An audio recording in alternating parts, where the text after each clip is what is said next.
Ya, Assalamualaikum warahmatullahi wabarakatuh. Waalaikumsalam warahmatullahi wabarakatuh.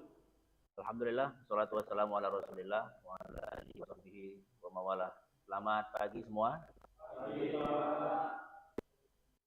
Kembali lagi saya pagi hari ini dengan kalian ya, untuk perkuliahan kita yang terakhir. Tapi sebelum kita mulai perkuliahan, sebagaimana biasa, saya ingin ngajak kita semua pertama kita baca surah As-Saff 10-11 dan kemudian berdoa. Baik, kita mulai.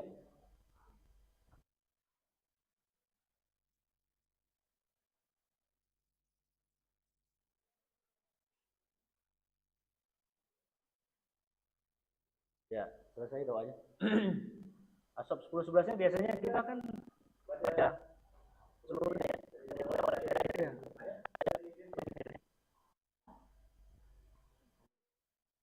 Bismillahirrahmanirrahim. Silakan. Bismillahirrahmanirrahim. Ya ayyuhalladzina amanu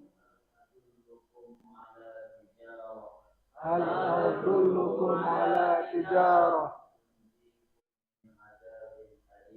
tunjikum min adabin alim tu'minuna billahi wa rasulihi wa tujahiduna fi sabilillah bi amwalikum wa anfusikum dzalikum khairul lakum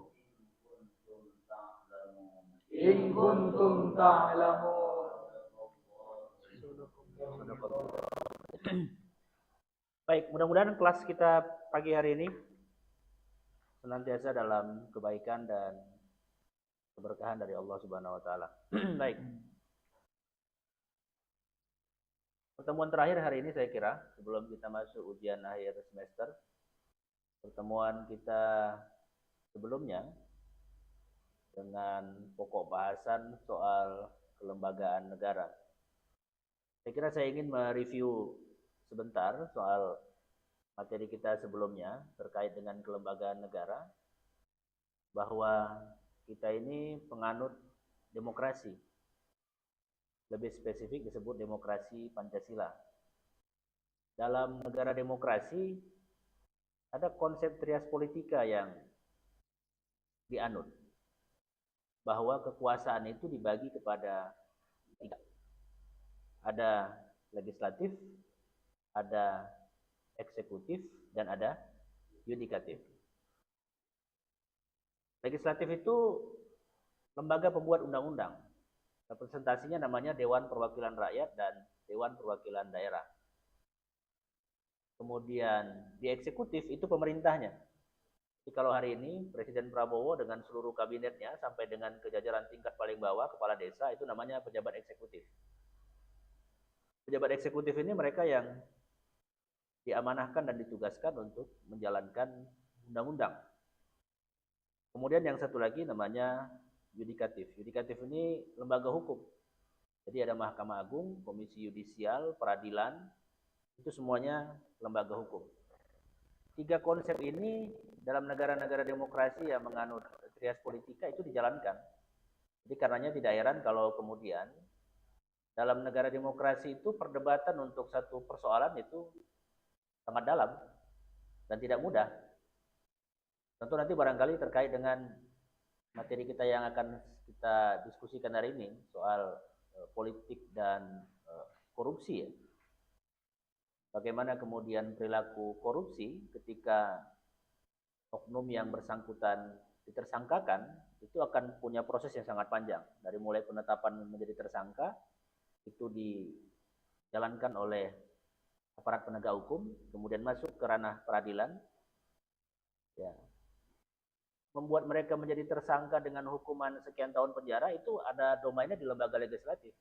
Undang-undang yang mereka buat itu menentukan apakah pelaku korupsi itu kemudian dihukum 1 tahun penjara, 10 tahun penjara, atau hukum tergantung dengan tingkat korupsi yang dilakukan dan seberapa seberapa kuat misalnya hakim dan yang bersangkutan itu betul-betul melanggar hukum. Jadi sesuai dengan fungsinya seperti yang saya sampaikan itu, bahwa lembaga-lembaga negara ini kan punya otoritas dan kewenangan masing-masing ini. Kalau tadi di eksekutif itu ada pemerintah dengan segala infrastrukturnya ke bawah, ada para menteri, kemudian ada pejabat di daerah, kepala daerah, bupati, wali kota, gubernur, dan kemudian sampai ke tingkat yang paling rendah itu kepala desa dan lurah. Bahkan ada lagi yang paling bawah namanya RT RW. Walaupun itu sifatnya sebahagian bahkan memilihnya sekarang dengan cara demokrasi malah. Warga masyarakat berkumpul menentukan siapa RT RW yang mau dipilih. Walaupun sebagian ada langsung oleh kepala desa atau lurahnya. Kalau kita kepala desa barangkali sekarang istilahnya kepala dusun ya. Kepala dusun lah kalau di kampung-kampung ya. Ya. Itu saya kira beberapa catatan terkait dengan pertemuan kita sebelumnya soal kelembagaan negara. Oh, satu hal lagi saya kira yang saya sampaikan juga kemarin soal hari ini tidak lagi lembaga tertinggi negara, yang ada itu hanya lembaga tinggi negara. Kalau di era sebelum 98 ada namanya Majelis Permusyawaratan Rakyat. Majelis Permusyawaratan Rakyat itu lembaga tertinggi negara. Tugasnya bisa mengubah undang-undang, kemudian melantik presiden dan wakil presiden, memberhentikan presiden dan wakil presiden. Itu lembaga tertinggi negara. Jadi kalau ada undang-undang, makanya kalau baca sejarah Undang-Undang Dasar 1945 kita itu pernah 4 kali sudah dilakukan amandemen Undang-Undang Dasar. Yang melaksanakan amandemen itu adalah Majelis Permusyawaratan Rakyat. Saya kira itu ya, terkait dengan review kita soal kelembagaan negara yang lalu. Setelah pertemuan hari ini, saya kira kita akan ujian akhir semester. Dan kalian akan menyelesaikan mata kuliah pada semester ini. Sebagaimana kontrak belajar yang di awal sudah saya sampaikan. Saya akan memberikan penilaian sesuai dengan standar yang sudah kita sepakati.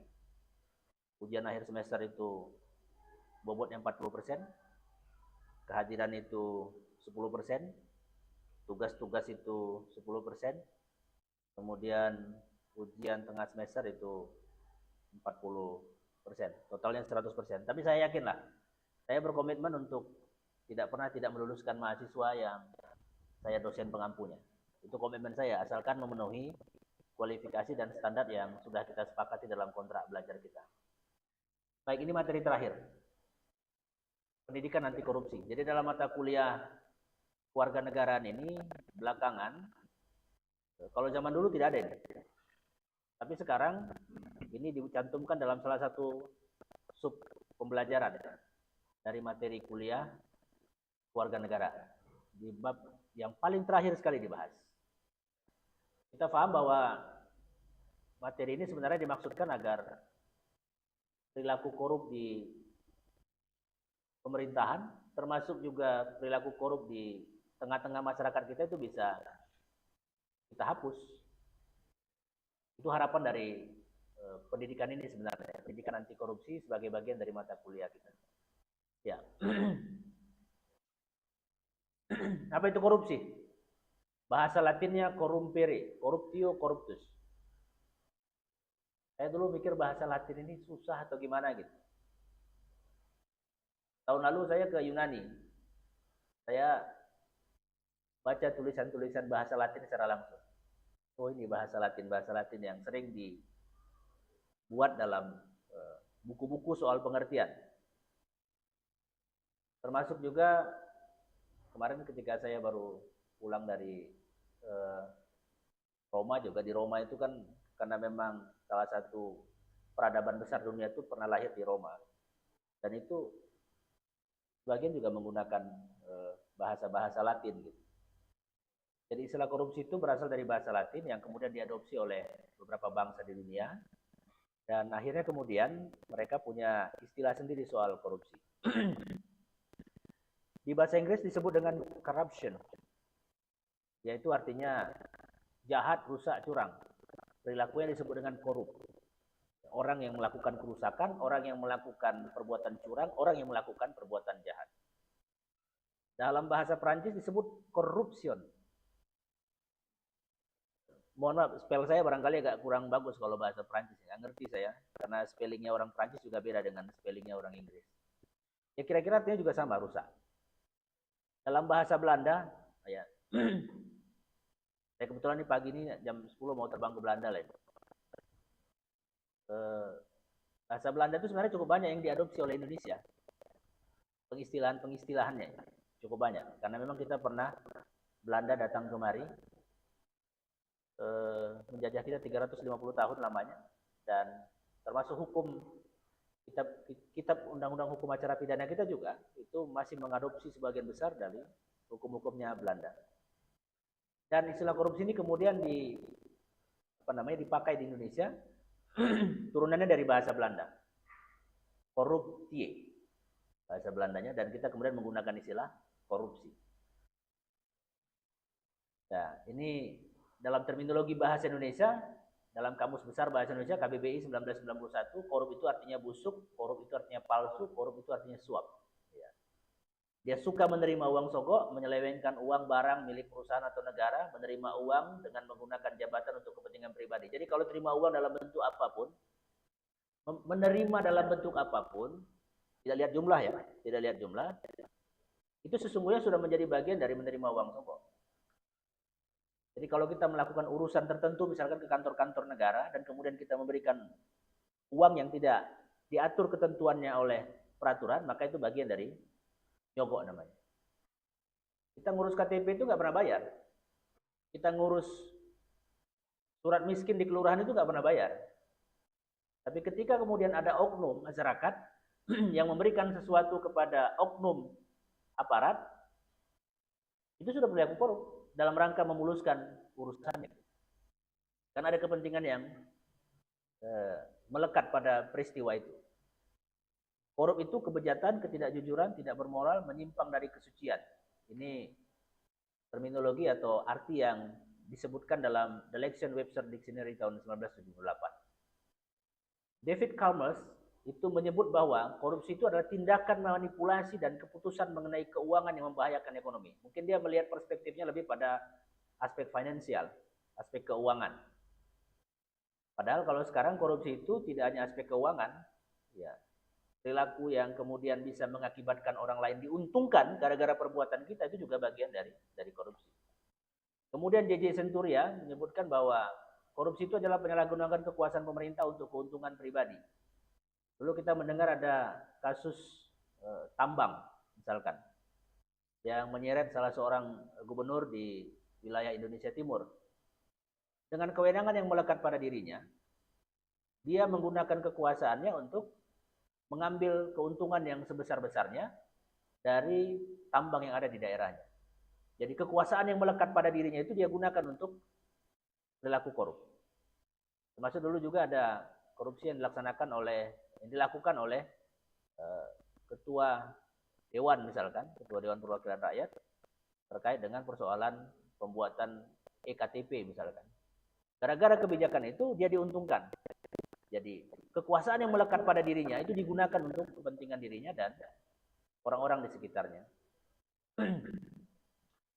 Ya, pastilah korupsi itu bagian dari pengkhianatan terhadap kepercayaan.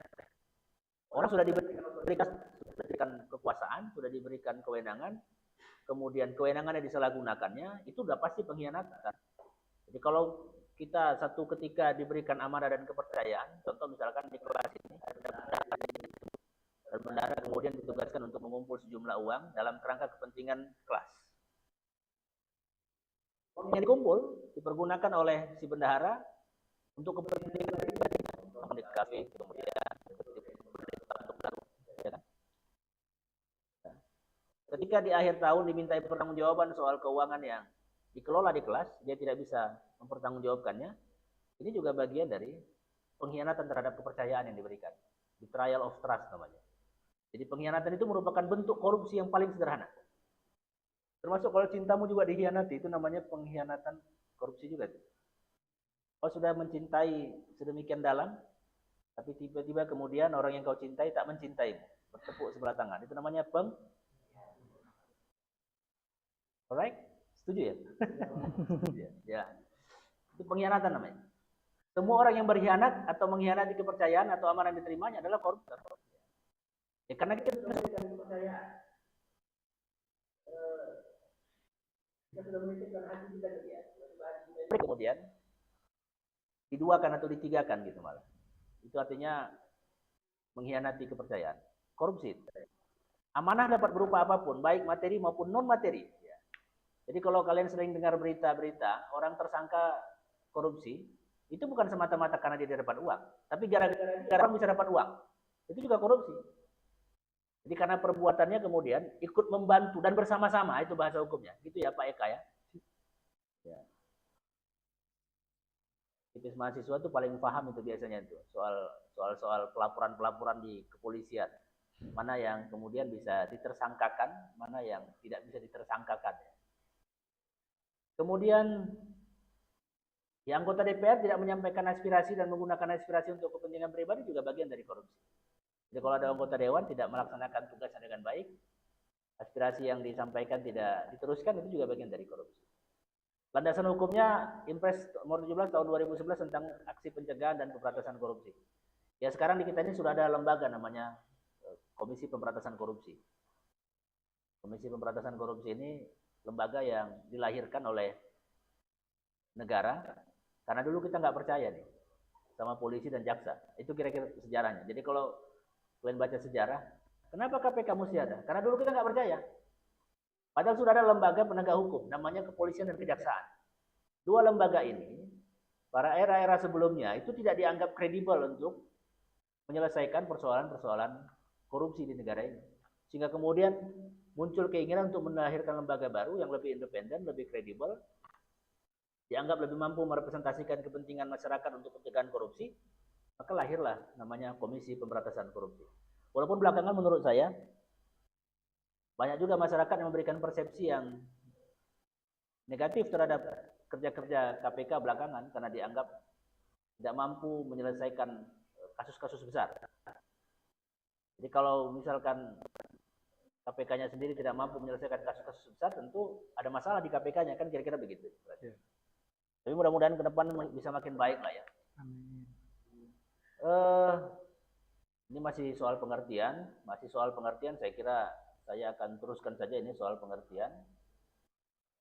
Ini tindakan melawan hukum, kemudian menyalahgunakan kewenangan, perbuatan curang atau markup. Gitu. Jadi kalau belanja barang, harga berasnya 1 kilo 15.000, ya bikin 15.000. Jangan di markup jadi 20.000. Itu korupsi juga itu. Ya ini masih pengertian. Kemudian korupsi di Indonesia, saya kira istilahnya sekarang extraordinary crime. Ada dua yang hari ini di negara kita ini disebut sebagai extraordinary crime. Selain korupsi, narkoba. Narkoba itu dianggap sebagai sebagai kriminal yang punya dampak besar dan luar biasa. Sama dengan korupsi. Kemarin coba bayangin ada hakim di rumahnya disimpan uang 990 sekian miliar, hampir 1 triliun. Uang cash. Kalian bisa bayangin itu. Saya punya pengalaman menghitung uang 1 miliar zaman dulu dengan ada kawan saya. 1 miliar itu kira-kira tahu kardus mie instan? Nah itu kardus itu kira-kira kalau disusun uang 1 miliar itu. Jadi kalau 1 triliun itu kan kira-kira 1.000 miliar ya? Ya kan? Berarti 1.000 kardus. Jadi kan ke depan aja coba ke Aceh itu.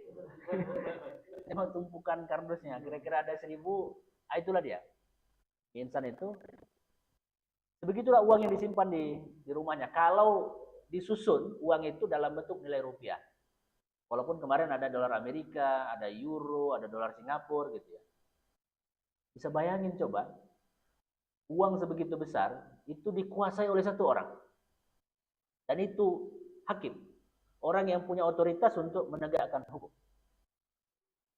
Kalau hakimnya sedang korupsi, apa yang terbayang oleh masyarakat? Berarti penegakan hukum kita itu dianggap pasti tidak akan berkeadilan karena orang yang menegakkan hukumnya sendiri ternyata punya perilaku korup gitu.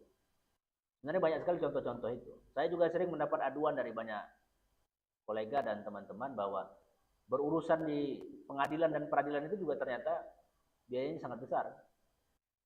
Ada istilah orang kalau punya masalah kambing hilang, kalau melapor itu mesti menyiapkan uang untuk lembu hilang.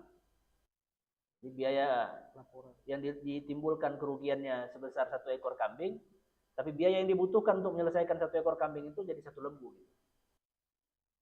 Dan itu saya kira persepsi yang hari ini masih terbangun di masyarakat kita. Sehingga wajar kalau kemudian hari ini kita sangat khawatir perilaku korupsi di kita itu sudah masuk ke relung-relung sendi kita. Ini dampak korupsinya pasti, kemiskinan. Angka kemiskinan kita termasuk yang lumayan lah ya.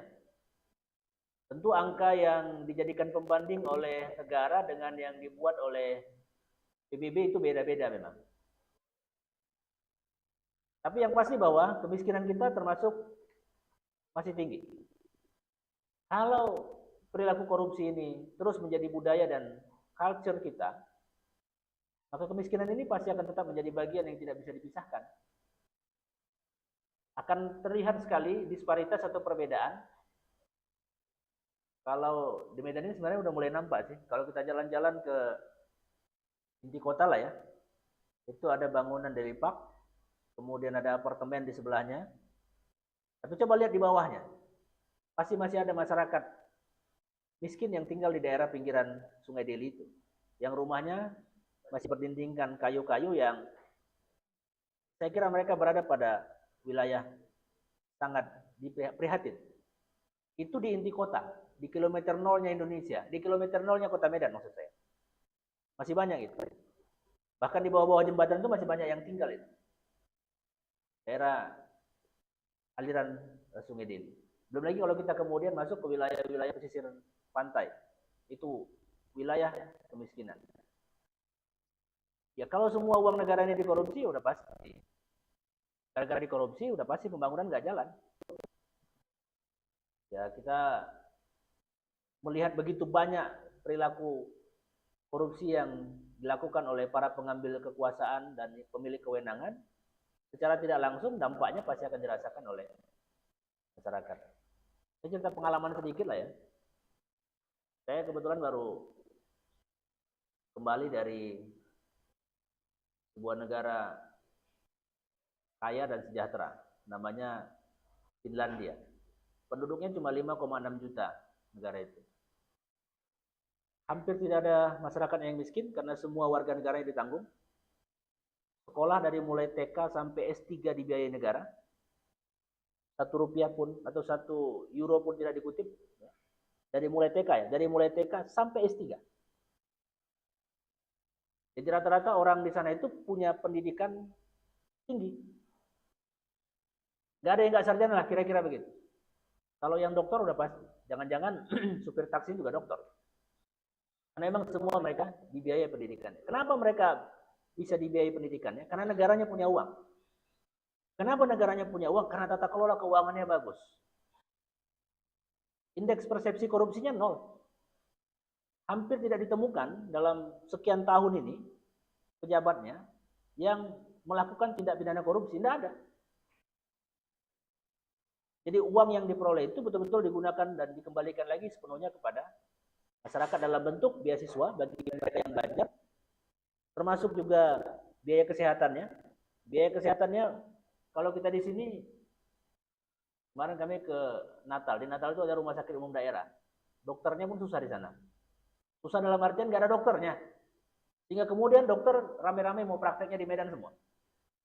Ikut penjaringan ASN, lulus jadi dokter, ditempatkan di daerah terpencil, 1-2 tahun pasti akan kepengen masuk kota. Kenapa? Karena nggak tahan hidup di sana. Nggak tahan hidup di sana soal akses dan lain sebagainya. Di negara yang saya sebutkan tadi itu sama semua.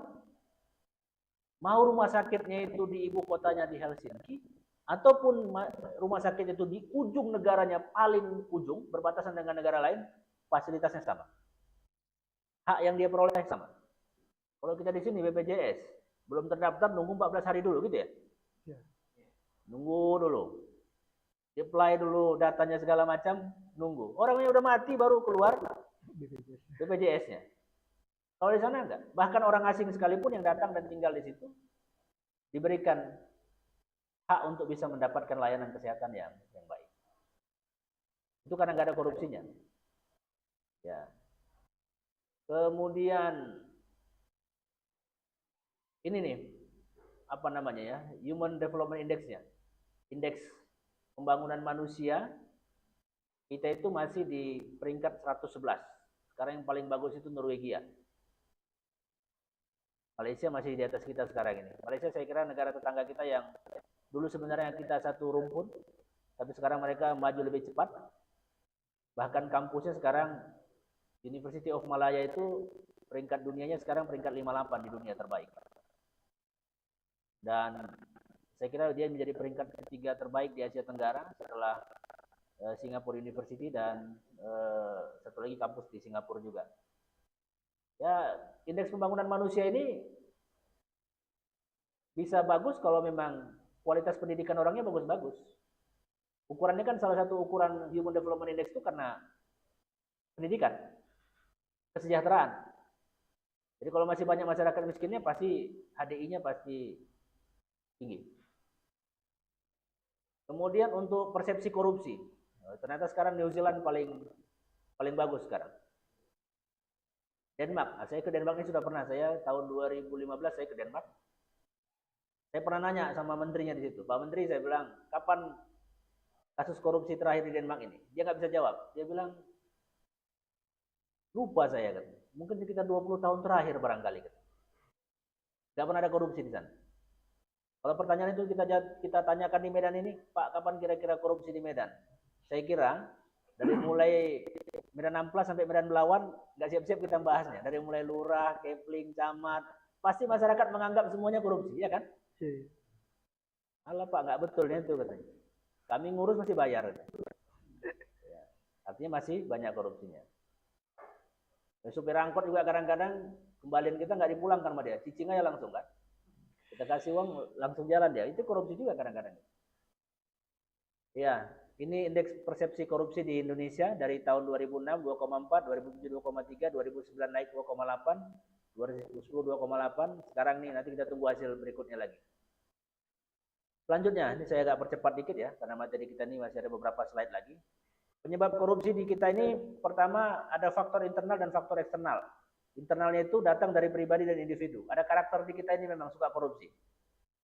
Memang karakter gitu.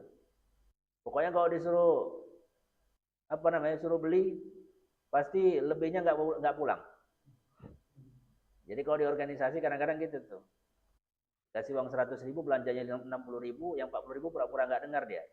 Dan pura-pura nggak lihat dia. Ya dia kalau nggak ditanya, dibilangnya nggak ada aja. Kalau ditanya, baru oh iya ya bang, lupa bang. Kemudian ada faktor eksternal, lingkungan atau sistem. Jadi kadang-kadang sistem juga membuat begitu. Orang mau jadi pejabat mesti bayar ya. Itu kadang-kadang sistem yang tidak tertulis. Tapi kalau ada orang yang mau menjadi sesuatu dengan jabatan yang dia tuju, dia kepengen, tapi kemudian dia harus bayar gitu. Pencegahan korupsi dapat dilakukan dengan menghilangkan setidaknya mengurangi kedua faktor penyebab tersebut. Jadi dua itu. Jadi karakter kita yang mesti dibangun ini sebenarnya. Jadi kalian ini sebagai mahasiswa, mulailah belajar untuk berjujur dan amanah terhadap semua yang diberikan kepada kita. Dan kalau ada lingkungan kita yang perilakunya korup, jadilah bagian dari orang yang ikut merubah perilaku itu. Kemudian faktor internal juga sangat ditentukan oleh kuat tidaknya nilai-nilai anti korupsi yang tertanam. Saya kira ini perlu ada pendampingan dan edukasi terus. Kemudian, oh iya, terkait itu, saya kemarin baru bikin buku. Ini buku saya terakhir, tapi tahun 2000, ini 2024 ini. Ya, Mei 2024. Ini buku saya yang terakhir ini, Politik Uang dalam Pilkada. Jadi, saya kebetulan ada menulis beberapa buku sudah ini. Parlemen, membangun parlemen yang sinergis. Ini skripsi S1 administrasi negara saya dulu nih, saya jadikan buku. Kalau ini tesis S2 saya Kemudian ini politik pembangunan. Ini disertasi S3 saya di studi pembangunan di FISIP USU. Saya jadikan buku. Kemudian ini visi politik kawasan dan bernegara. Ini ada kumpulan beberapa ceramah ilmiah dan pidato saya dalam berbagai kesempatan. Dan kemudian yang paling banyak tentu muatannya soal Al-Wasliyah ya. Karena kebetulan saya hari ini ketua Al-Wasliyah Sumatera Utara, jadi agak banyak lah bahannya soal itu. Ini kayaknya bisa di-download nanti. Kalau kalian mau, boleh. Saya nggak tahu stoknya masih ada atau enggak. Kalau stoknya ada, saya mau kasih kalian. Tapi saya nggak pernah dijanji nih. Saya nggak tahu saya. Jadi terkait mata kuliah ini, saya sudah bikin buku tahun 2024. Ini buku saya yang akan segera terbit dalam 1 bulan ini. Ini soal, karena saya hari ini berada di lembaga tinggi negara, saya sedang menyiapkan bahan. Jadi bahannya akan selesai minggu ini. Ya, lanjut ya. Kemudian ini saya kira lanjut. Penyebab korupsi dalam perspektif teoritis, saya kira semua orang paham bahwa penyebabnya pasti kerugian bagi negara, kemiskinan, kemudian keterlambatan pembangunan dan lain sebagainya. Ini teori perilaku korup, nanti silakan kalian baca, ada teori main and scheme, kemudian ada teori solidaritas sosial. Saya kira sebagai mahasiswa memang kalian harus kuat teori. Mahasiswa kita ini tidak boleh berargumentasi tanpa berbasis teori. Itu bedanya.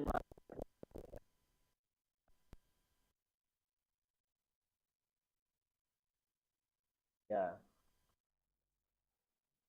Kemudian ya ini strategi pemberantasannya saya kira tentu perlu penanganan yang luar biasa. Saya sering sampaikan ke teman-teman dalam kesempatan. Kalau menangani korupsi ini sederhana sebenarnya. Kita punya pengalaman menangani COVID-19. Dari tingkat kepala lingkungan itu kerja sama visi. Bagaimana supaya COVID-19 tidak menyebar. Semua sepakat. Kerjanya A. Ya, jadi itu semuanya. Dan semuanya satu visi, nggak ada yang mau kena COVID-19. Sehingga semua jaga dirinya, menjaga keluarganya, memproteksi lingkungannya, dan kemudian mengajak orang untuk, kalau ada orang yang kemudian bersin ya, itu kemudian segera disuruh cuci tangan, kemudian bla bla segala macam dengan SOP yang sudah dibuat standarnya itu. Sayangnya pemberantasan kita belum. Ya, sebenarnya secara undang-undang menurut saya sih sudah cukup kuat undang-undang kita. Dari mulai undang-undang diberikan otoritas kepada yang mau menyelenggarakan, sampai hukuman yang akan diberikan kepada siapa yang melakukan tindak pidana korupsi. Kira-kira begitu ya. Dan kita semuanya harus menjadi subjek pemberantasan korupsi. Pemerintah, swasta, masyarakat, mahasiswa, seluruhnya segera. Tidak boleh ada yang tidak ikut terlibat. Desain pendidikan anti korupsi kita kira-kira ya seperti ini. Kita punya nilai luhur yang saya kira ada nilai-nilai Pancasila yang melekat pada diri kita. Dan pelan-pelan kayaknya nilai-nilai itu mulai hilang karena arus globalisasi yang begitu luar biasa, dan sesungguhnya karakter keindonesiaan kita itu cukup kuat untuk bisa bertahan dari segala virus-virus dari luar. Tapi kadang-kadang kita nggak kuat untuk itu. Ya, saya kira itulah ya beberapa materi terkait dengan anti korupsi. Lebih banyak bahannya nanti saya kira Anda bisa cari dari berbagai sumber-sumber lain. Kemudian pendidikan anti korupsi menjadi menjadi bahan stimulus bagi kita untuk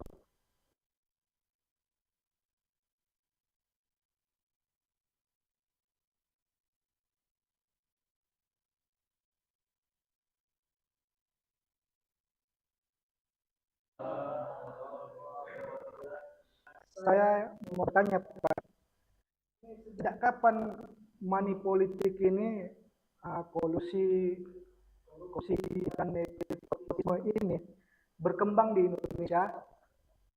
Apakah pemerintah menghilangkan sistem money politik, kolusi, korupsi, dan nepotisme tersebut? Karena saat ini kita lihat terlalu berkembang pesat perkembangan money politik ini di Indonesia terkhusus di Sumatera Utara, Pak. Sekian, Pak. Ya, makasih Kak. Dulu ketika reformasi 98 digulirkan, itu salah satu penyebabnya karena KKN, korupsi, kolusi, nepotisme. Jadi mahasiswa bergerak karena melihat ada praktek-praktek korupsi, praktek-praktek kolusi, praktek-praktek nepotisme yang dijalankan oleh pemerintahan rezim Orde Baru. Presiden Soeharto berkuasa 32 tahun, rezimnya Orde Baru disebut. Selama 32 tahun dianggap bahwa Soeharto melakukan tindakan-tindakan KKN tersebut. Sehingga kemudian mahasiswa bergerak, masyarakat bergerak menuntut agar pemerintahan ini diganti dan akhirnya itulah yang disebut sebagai reformasi. Jadi praktek korupsi, kolusi dan nepotisme itu sesungguhnya bukan hanya baru hari ini hadir sebenarnya ya. Dari mulai sepanjang sejarah peradaban manusia saya kira praktek itu berlangsung dan terjadi. Zaman-zaman Romawi kuno juga ada cerita soal Cleopatra, seorang perempuan cantik yang kemudian ditugaskan untuk menghancurkan raja. Itu kan gara-gara nepotisme, kolusi dan korupsi juga ya. Bahkan beberapa dinasti zaman-zaman keislaman itu juga hancur gara-gara perebutan kekuasaan antara abang dengan adik. Ya. Jadi perilaku korup dan nepotisme itu sudah berlangsung saya kira sepanjang sejarah peradaban manusia. Bahkan Kabil dan Habil itu bunuh-bunuhan kan gara-gara rebutan juga kan. Gara-gara rebutan aku mau kawin sama si Anu gitu. Ya. Jadi anak Nabi Adam anaknya ada Kabil. Itu gara-gara rebutan. Rebutan itu kan berarti ada sesuatu yang diinginkan dan cara mendapatkannya mesti dengan cara membunuh gitu. Berarti menurut saya korup, kolusi dan nepotisme itu sudah ada sepanjang sejarah peradaban manusia.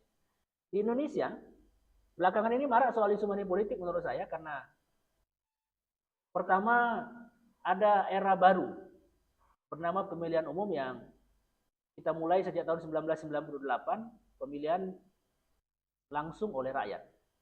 Yang sebelumnya itu dilakukan selama pemerintahan rezim Orde Baru oleh parlemen, oleh MPR dan DPR. Karena keinginan untuk mendapatkan kekuasaan secara membabi buta, sehingga kemudian orang melakukan berbagai macam hal, termasuk membayar masyarakat untuk bisa memilih dirinya. Membayar masyarakat itulah yang disebut sebagai praktek-praktek money politik. Dan kemudian makin ke belakang ini menurut saya prakteknya itu semakin luar biasa. Ada orang yang mau jadi kepala daerah setingkat bupati, wali kota itu harus menghabiskan uang ratusan miliar. Dan itu saya kira nggak logika lagi sudah. Bagaimana mungkin orang yang hanya digaji 16 juta satu bulan, dalam ketentuan perundang-undangan jelas gaji seorang bupati, wali kota itu terteranya kira-kira segitu nilainya. Mau mengeluarkan uang ratusan miliar, logikanya selama 5 tahun, dia nggak akan mungkin bisa mengembalikan uang yang yang dia keluarkan untuk biaya kampanye, sementara gajinya hanya sebegitu kecil, nggak mungkin itu. Tapi itulah yang terjadi. Dan menurut saya salah satu caranya ada dua. Pertama, kita semua mesti bersepakat bahwa kita tidak melakukan itu. Yang kedua, hukuman bagi para pelakunya itu mesti lebih kuat dengan sistem yang ada. China berhasil saya kira menekan angka korupsinya tinggi kepada para keputusan kalau mereka melakukan tindakan.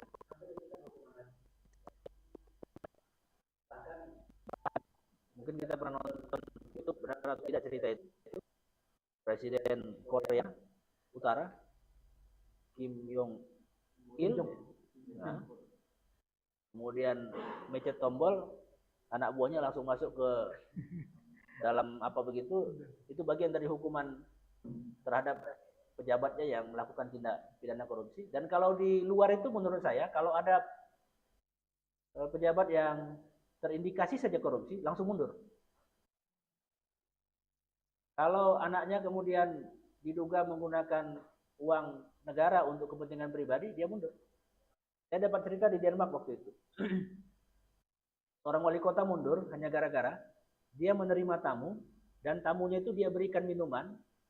Minuman itu jenisnya mungkin wine, mungkin saya nggak tahu jenisnya seperti apa. Tapi itu minuman adalah milik negara. Diambil dari kulkas negara, kira-kira gitu. Sementara yang datang ini tidak punya otoritas untuk ini. Hanya negara itu kemudian dia berhenti dan mengundurkan diri. Karena dia tahu bahwa apa yang dia lakukan itu kesalahan. Jadi sampai ke tingkat itu kemudian mereka menyadari kalau melakukan tindak pidana korupsi terhadap otoritas, kewenangan dan apapun, dan itu mereka ambil pilihannya adalah berhenti dan mengundurkan diri. Saya kira itu ya, tentu banyak case lah dan kita berharap bahwa case-case ini semua yang terjadi di banyak negara bisa kita adopsi juga contohnya bagi perilaku kita semua. Ya, terutama kita-kita ini yang hari ini sedang kalian sedang kuliah. Saya berharap materi perkuliahan ini menjadi bagian dari cara kita untuk mengelola diri agar tidak korupsi di masa yang akan datang. Oke? Itu materi kita hari ini saya kira. Saya terima kasih 16 kali pertemuan kita termasuk dengan ujian nanti tentu saja, dan saya berharap kalian akan lulus di mata kuliah ini dan Amin. kalian bisa menyelesaikan seluruh mata kuliah yang lain juga pada dosen-dosen yang lainnya. Saya mohon maaf kalau selama perkuliahan bersama-sama dengan kalian ada kurang, ada lebih dan lain sebagainya. Barangkali demikian, terima kasih, sampai ketemu lagi. Nasrul minallah fathun qarib wa basyiril mu'minin. Assalamualaikum warahmatullahi wabarakatuh. Waalaikumsalam.